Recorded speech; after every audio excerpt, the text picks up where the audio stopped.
Émergeant de l'hyperespace au-dessus de la planète Mars, les forces entradiennes ont réussi à éloigner la forteresse spatiale de la Terre. Leur chef, Britaille, décide d'attirer sur la base Zeta de Mars le vaisseau ennemi. À bord d'une navette de reconnaissance, ces hommes survolent la base et lui font leur rapport. Nos radars ne détectent aucun signe de vie, aucun niveau d'énergie d'aucune sorte. Il semblerait que les Terriens aient abandonné cette base. La plupart des habitants ont été tués par nos forces alliées, et ceux qui ont survécu ont réussi à s'en échapper. Parfait, c'est l'endroit idéal pour leur tendre un piège. J'ai demandé à la 7e division mécanisée de notre flotte Boteru de venir ici immédiatement. C'est impossible, vous n'avez pas fait une chose pareille. Vous ne pouvez pas confier cette mission à Chiron. Tiens donc, et pourquoi pas? Vous n'êtes donc pas au courant de sa réputation et de ses derniers exploits, hein? Enfin non. Lors de l'opération Mona, il était complètement sous et il a même tué quelques-uns de ses propres hommes. Dans la bataille d'Isiris, il a pratiquement anéanti deux de nos armées alliées alors qu'elles étaient sur le point de vaincre l'ennemi. Et depuis ce jour, ses propres troupes lui ont donné le surnom de bouteille sanglante. Tiens, voilà qui est amusant. J'ignorais le surnom. Attention! Les vaisseaux spatiaux foncent droit sur nous! La collision est imminente! Attention!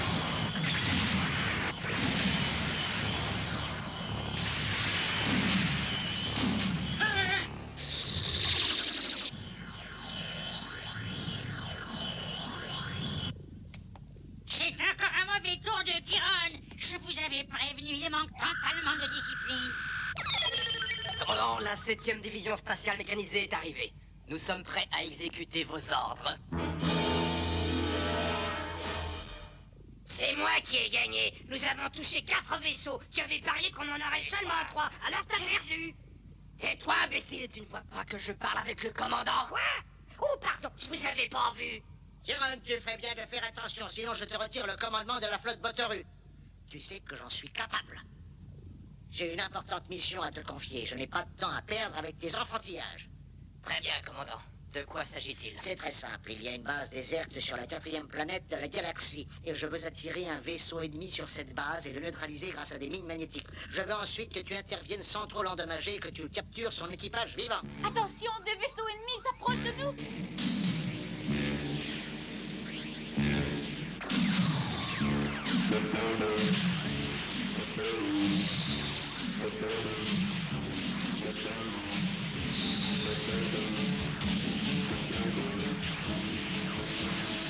Réglez les principaux canons à 20 degrés nord-est. Oui, commandant. Escadron de chasse, bombardez les forces ennemies à partir des coordonnées suivantes. Position relative 05. Ici Fokker, message reçu.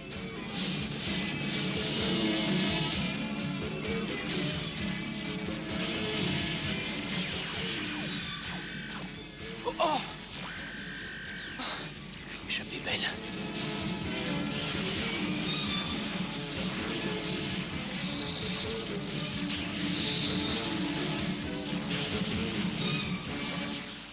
On dirait que l'ennemi va en retraite. Ils ont eu leur compte pour aujourd'hui, mais ils reviendront. L'attaque est finie, retournez tous à la base. Ils nous assaillent sans arrêt depuis 3 jours. Je ne comprends pas ce qu'ils nous veulent. Moi non plus, mais chaque nouvel assaut nous éloigne un peu plus de la Terre. Je sais.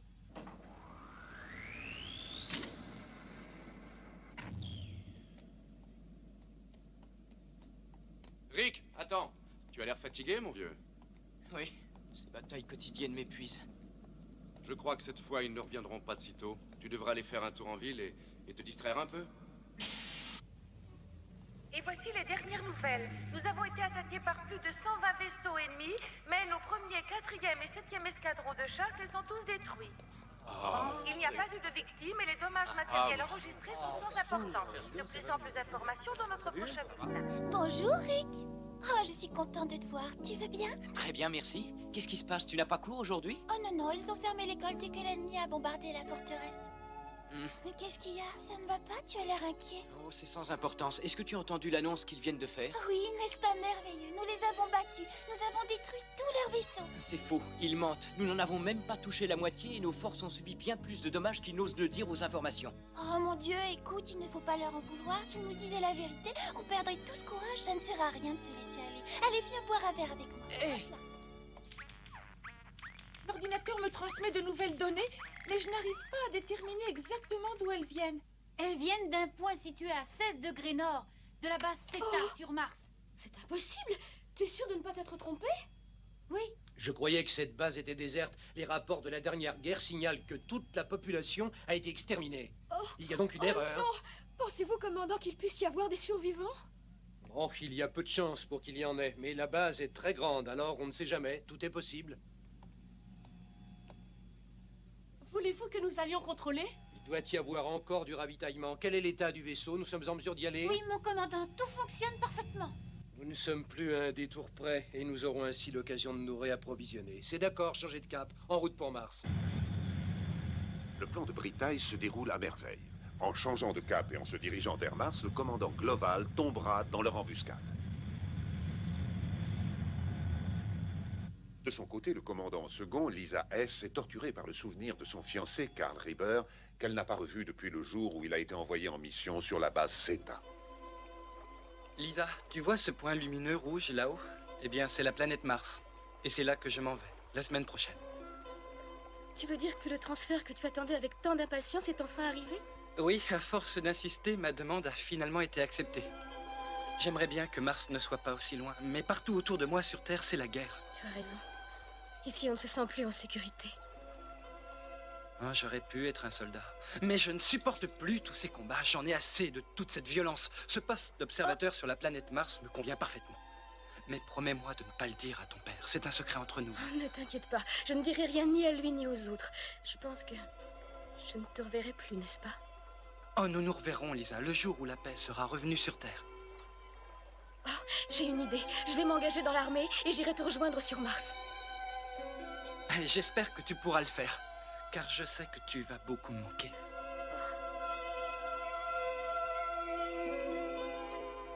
Au revoir. Au revoir. Surtout, n'oublie pas que je t'aime. Prends soin de toi.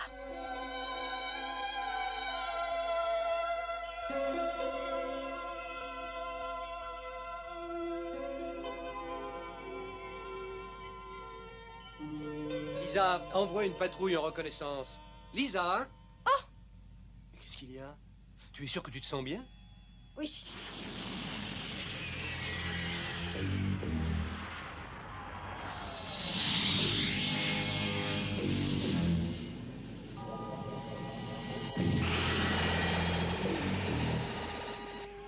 Tenez-vous prêts, Kiron. L'ennemi fonce droit sur vous.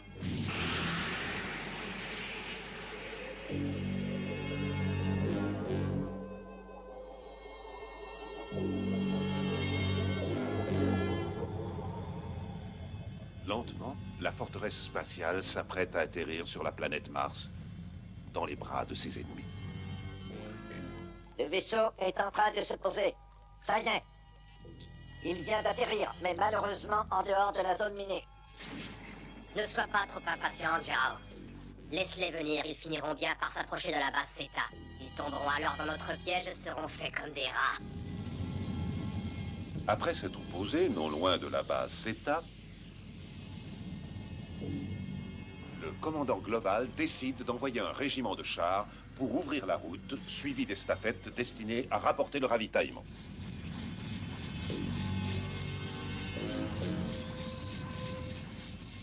Tandis que des escadres aériennes survolent la région pour prévenir une éventuelle attaque de l'ennemi.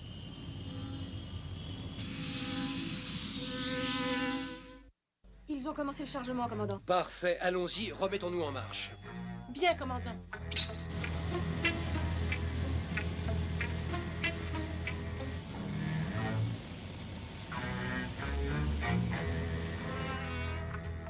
C'est bien, approche. Viens encore plus près. Voilà. Commandant, laissez-moi quitter le vaisseau. Je veux aller sur la base. Mais pourquoi? Je me demande qui a pu nous envoyer le message que nous avons reçu. Mais Lisa, Il y a peut-être des survivants. Oui. Je vous en prie, laissez-moi y aller. Commandant, je la remplacerai à son poste. Eh bien, alors c'est d'accord. Mais sois prudente, ça peut être dangereux.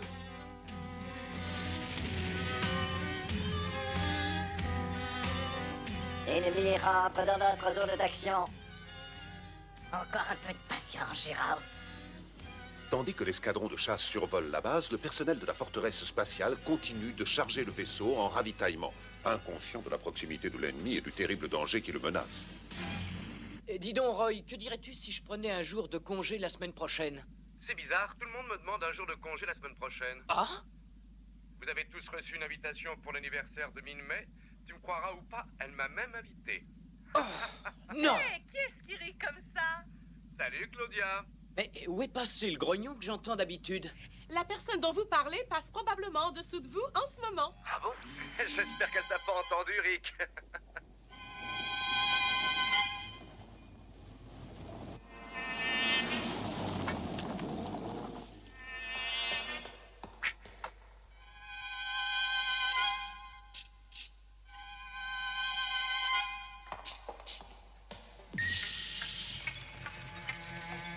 Qu'est-ce que c'est? Un ordinateur qui marche? Mais comment c'est impossible? Les signaux que nous avons reçus ont certainement dû être envoyés de cette salle. Mais qui nous les a envoyés? Il n'y a personne. Je me demande...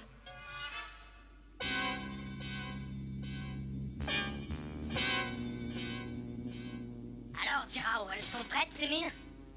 Pas encore. Le niveau d'énergie n'est pas suffisant. Il n'atteint que 70%. Dépêche-toi, ma patience a des limites. Capitaine, j'en ai assez d'attendre. Je m'en vais, hein? Quoi? Reviens. Immédiatement, si moi je peux attendre, tout le monde peut attendre.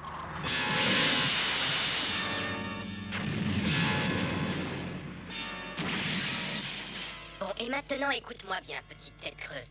Si jamais tu oses de nouveau désobéir à un seul de mes ordres, je n'hésiterai pas à te tuer. C'est compris, oui? Il se passe quelque chose près d'ici, dans les montagnes. Ça ressemble à une perturbation, mais je pense que c'est une explosion. Une explosion? Tu en es sûr?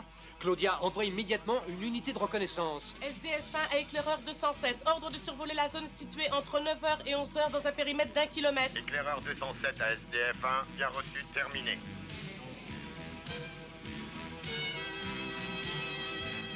Un avion éclaireur. Alors, elles sont prêtes, ces mines? Elles n'ont pas encore atteint le niveau d'énergie maximale. Commandant, regardez, je viens de capter un message de notre éclaireur. Parfait. Mais qu'est-ce que c'est? C'est une attaque surprise des forces ennemies. Oh, ils viennent de partout, il y en a des milliers. Ils sont en train de nous cerner. Claudia, demande à toutes les troupes de se tenir en état d'alerte. Alerte à toutes les stations, tenez-vous prêts au combat. Je répète, alerte à toutes les stations, tenez-vous prêts au combat. Commandant, vous êtes sûr qu'on ne peut pas contenir l'assaut? Non, Claudia, cette fois, ils sont beaucoup trop nombreux. Prépare-toi au décollage. Bien, commandant. Attention, mise en place du système de contrôle gravitationnel. Contact.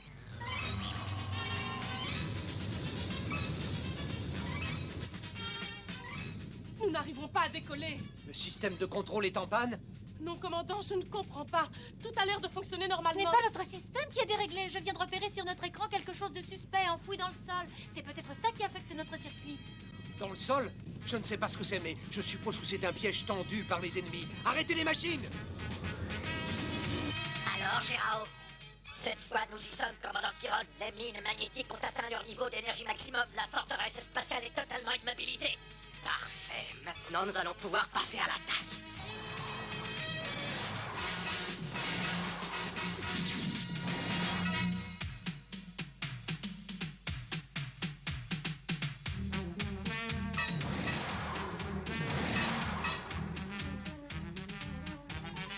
Une légion entière de vaisseaux de combat fonce droit sur nous.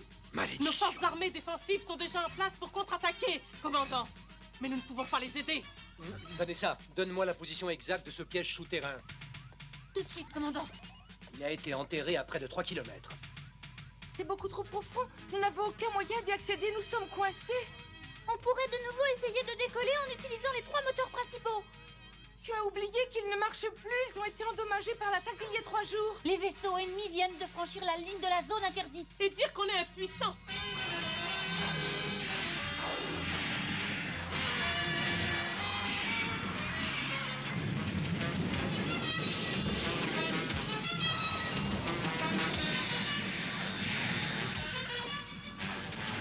Ah, ils sont à notre merci, ils vont mourir.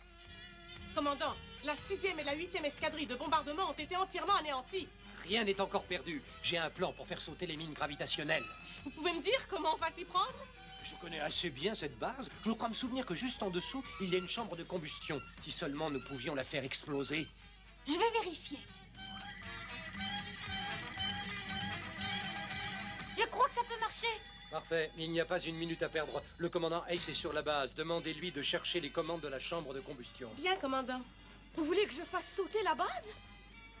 Oui, trouve les commandes de la chambre de combustion et fais-la marcher à une vitesse surmultipliée. Elle explosera et détruira avec elle les mines gravitationnelles posées par nos ennemis. C'est notre seule chance.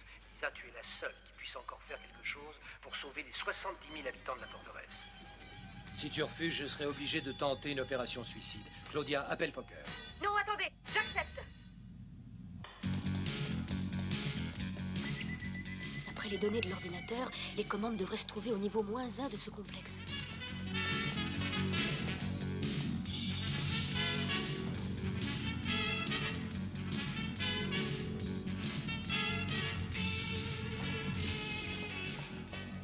Vite, je n'ai pas beaucoup de temps.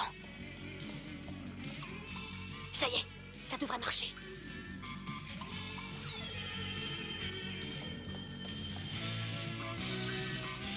Attention, le combustible a atteint une masse critique. Danger, danger, le système de sécurité est à la limite de la rupture. La pression est maximale, évacuation immédiate. Explosion prévue dans 15 minutes. La pression dans la chambre de combustion ne cesse d'augmenter. Parfait. Ordre à toutes les patrouilles et à toutes les escadrilles de bombardement de cesser le combat. Dis-leur qu'ils doivent à tout prix attirer l'ennemi au-dessus de la base ou de ses proches environs. Bien, commandant.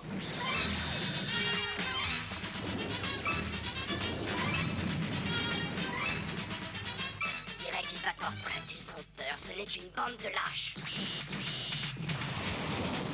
J'ai gagné, la victoire est totale. Capitaine S, dépêchez-vous de regagner le vaisseau. Oui, j'arrive.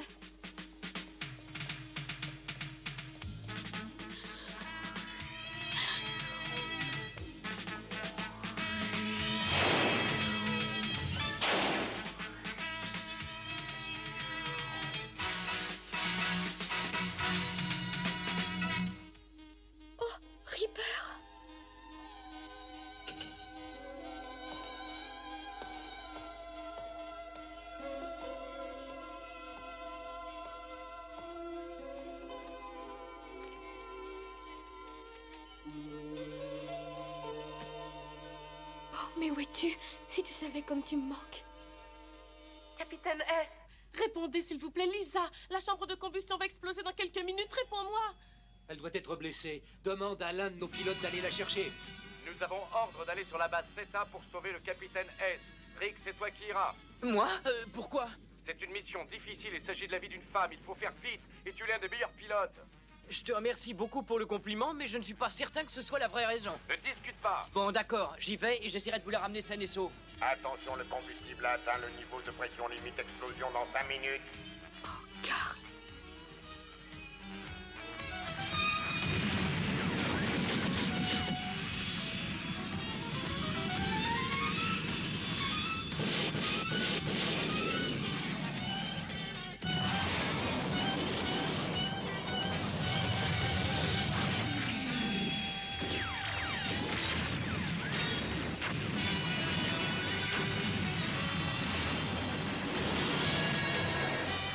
Je dois admettre qu'en quelques jours, Rick a fait des progrès étonnants.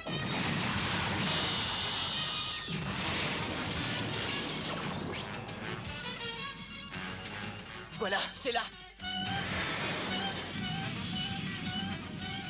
Capitaine S, reculez-vous, je vais essayer de passer à travers le mur. Vous êtes prêts? Attention, j'arrive. Allez, vite, venez. Je ne quitterai pas cette pièce. Vous n'auriez jamais dû venir. Repartez tout de suite. Je ne repartirai pas sans vous. Allez-vous-en. Explosion dans 1 minute. Écoutez, je ne sais pas ce qui vous retient ici, mais je vous signale que ma vie aussi est en danger. Venez, dépêchez-vous. Partez, moi je reste. Tant pis, vous l'aurez voulu. Laissez-moi tranquille. Lâchez-moi. Dépêche-toi, Lisa, il ne te reste plus que 30 secondes. Ribert!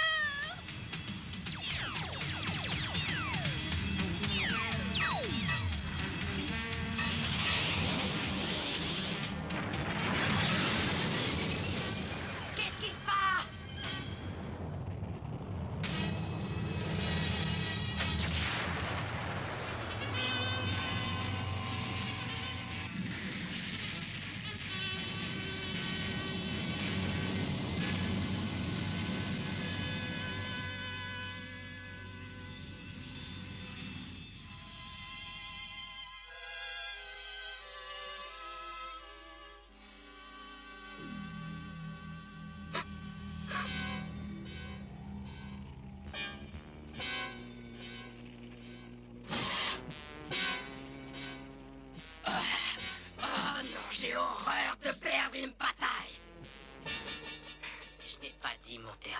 Je vous retrouverai, notre prochain combat sera terrible. Tandis que l'immense forteresse spatiale s'éloigne lentement de la planète Mars, Rick pense à la jeune femme qu'il vient de sauver. Il se sait partagé entre une irrésistible attirance pour la fragile et courageuse Lisa S. et ses sentiments pour la jeune et jolie Min May avec laquelle il aimerait bien se fiancer.